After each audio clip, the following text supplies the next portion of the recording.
Ration கடைகள்ல கால் கடுக்க நின்னு பொருட்களை வாங்கி அழுத்து போயிட்டீங்களா? உங்களுக்காகவே நாடு முழுவதும் ஒரு மெகா திட்டத்தை மத்திய அரசு அறிவிச்சிருக்கு. இனி 35 செகண்ட்ல 25 கிலோ அளவிலான பொருட்களை 24 மணி நேரமும் வாங்கிட்டு வரலாம். அது எந்த திட்டம்னு வாங்க விரிவாக பார்க்கலாம்.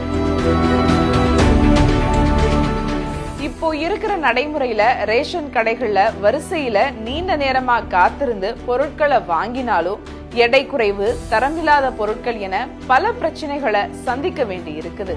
இது போதாதுன்னு ஊழியர்களின் விடுமுறை உள்ளிட்ட காரணங்களால எப்போ கடை திறக்கும், எப்ப என்ன பொருள் போடுவாங்கன்னே தெரியாம இருக்கு. அதே போல போலி ரேஷன் கார்டு புகார்களும் இருக்கு.